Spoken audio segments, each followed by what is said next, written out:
John. Fellow Toastmasters, honored guests, my goal today is to bring a proposal to you. And so I have a question I'd like to start off with today. What was your goal when you joined Toastmasters? Do you remember? We have a few Toastmasters that have been with us that are seasoned. We have a few that are actually fairly new. But I think the information I'm going to share with you today, you will find to be valuable. I would like for you each to take this piece of paper I'm passing around, and Bill, you're exempt, you don't have to if you don't want to. Please write on this piece of paper what your original goal was when you joined Toastmasters. And for those of you who are brand new, your original goal is from like last week. For someone like Philip, he's going back decades. I can do it. Thank you. Now don't write it so big that you don't leave yourself any room, because we're going to put some additional information on that page. You may have joined Toastmasters to work on a few things that we all deal with, such as speech organization, or eye contact, or just becoming more comfortable, or trying to reduce the butterflies. Or maybe it was even more advanced in the sense that you wanted to work humor into your speeches. I remember when I started with Toastmasters, it was 2007. It was the fall. And so every year around this time I start getting reflective about my walk in Toastmasters. And so I'm going to bring you along on this reflection of my own.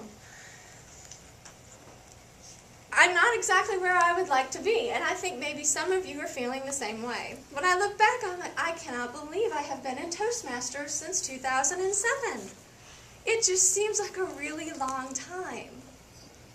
But the positive part of that, I look back at all the things I've learned, and all the people I've met, and all the different Toastmasters I've learned from. I watch Philip almost every meeting, and his enthusiasm and the way he projects and the way he brings theatrics to his speeches inspires me. I would like to do that more often. I look at Ted and the way he works humor and gestures into his speaking. It's something I aspire to. You've heard me provide speeches before, and I could probably use a little more humor in my speeches. I'm sure they'd be more interesting to listen to. But we're all working on something. That's my point, is that we're all working on something. It doesn't mean that we're all on the same path, but we're all working on something. So I want you to take that piece of paper, and I want you to write down one thing that comes to your mind as I was talking about that. What's your one thing? Now, Philip's one thing might be something completely different than it was a couple of decades ago when he first started with Toastmasters. Carlos might have 2 or 3 things that are jumping off the top of his head right now because he just joined with us. I just want you to pick one thing. One thing.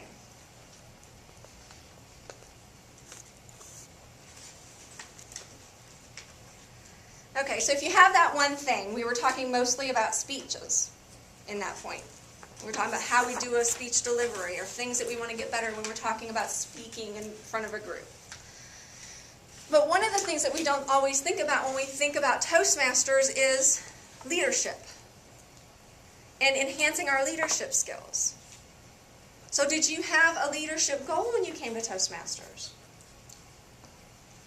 I didn't, because when I was first introduced to Toastmasters, I was introduced to how it could help me in my presentation skills, not so much how it would help me in my leadership skills. This was actually a very pleasant and unsuspected byproduct of being a part of this group. It wasn't until almost 2 years into my walk in Toastmasters that I really started working on my CL manual. How many of you have your CL manual with you today? Yay! I'm so excited! You guys don't realize how great that is, because you're expecting to have to fill in, and you want to get credit when you fill in. That's the whole point about the leadership role, is to step up when there's a need. But we also, as Toastmasters, as a club, we want to give you credit for that. When I realized that leadership was also something I could work on in this club, I had not thought of these things. I had not thought about learning how to develop a vision or learning how to plan or set goals. And of course, team building. I didn't expect Toastmasters to help me with that when I first started. So the next thing I'd like for you to write on your piece of paper is, what unexpected skill or unexpected advantage did this club give you?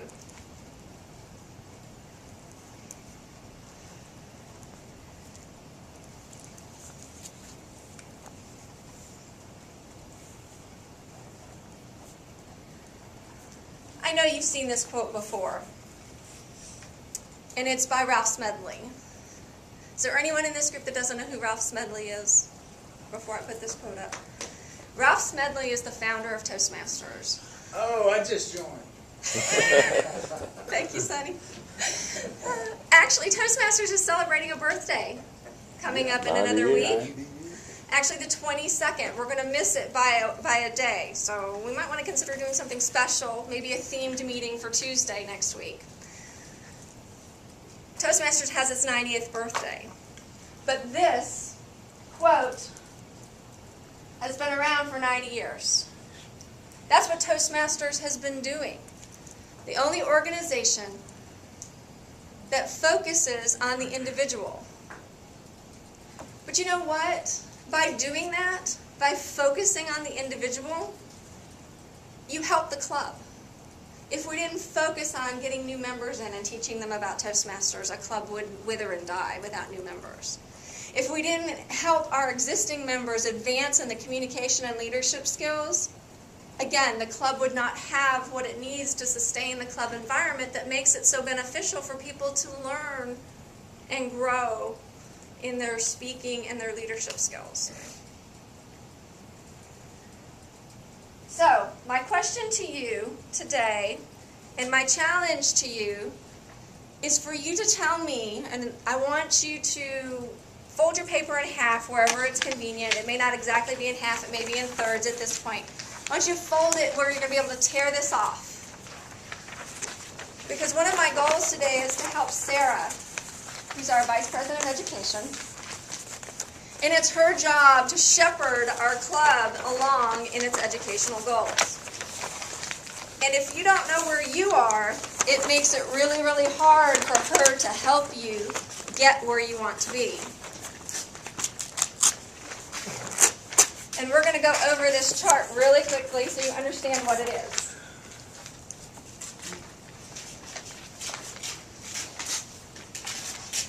Okay, so that I'm not standing in front of it,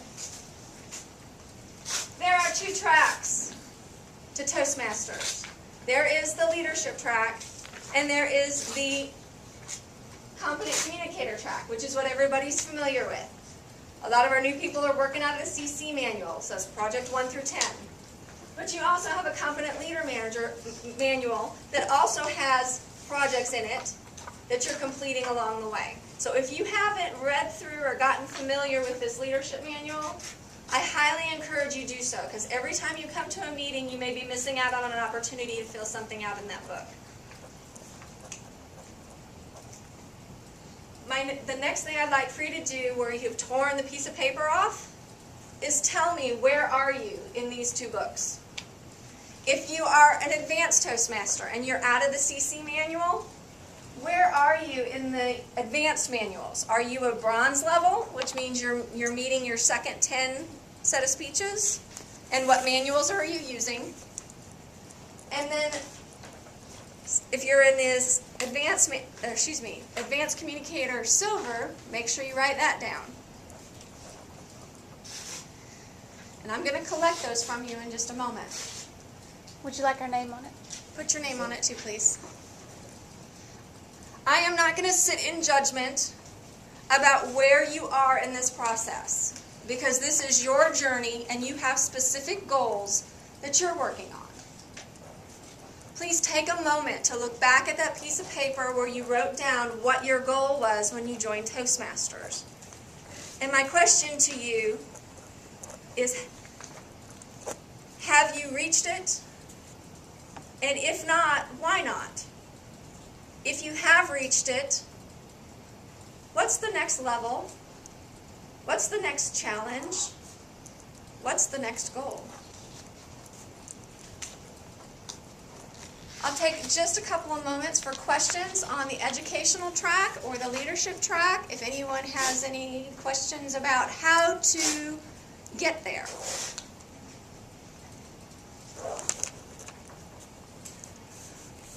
What's that final requirement for DTM?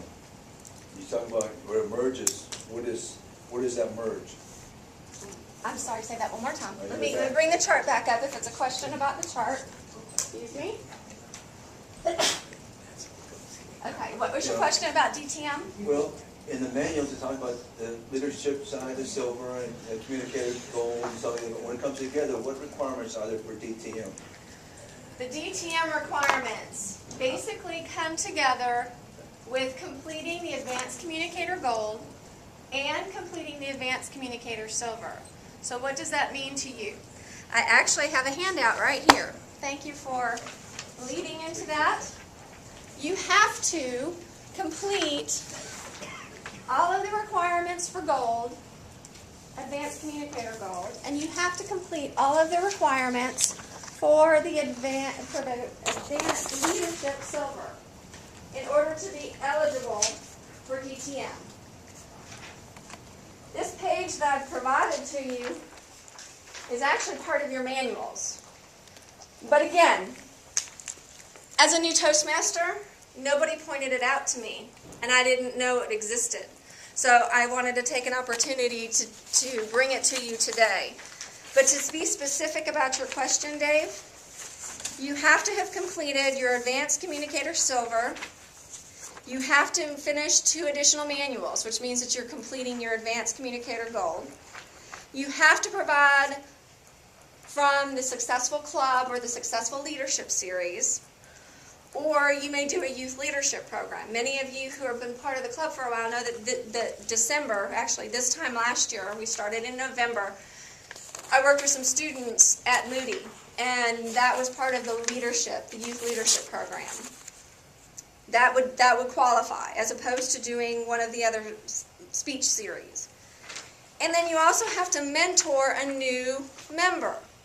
Mentoring is a keystone to Toastmasters. If you're not helping someone get the benefits out of Toastmasters like someone helped you before, then we're not perpetuating the cycle. So you do need to mentor as part of a requirement.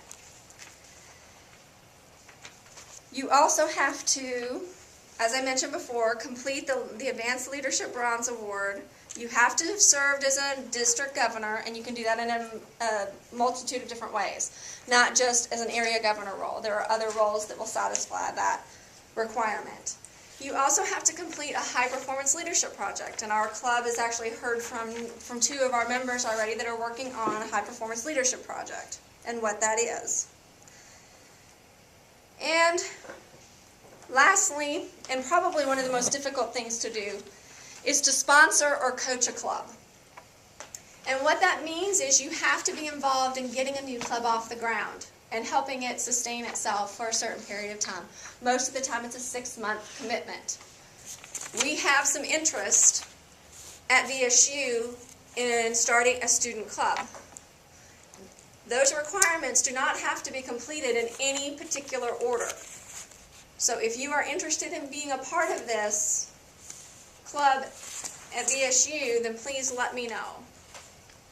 That answer your question? Okay. Any other questions? I'll be around later. I know it's a lot of information to digest, but I challenge you. Where are you? And where do you want to be? And what is stopping you from getting there? Mr. Toastmaster.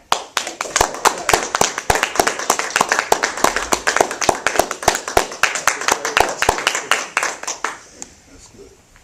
Oh. Yes, let's get the lights up. Oh, sorry. I don't know that I have just in the talking stages. Thank you very much.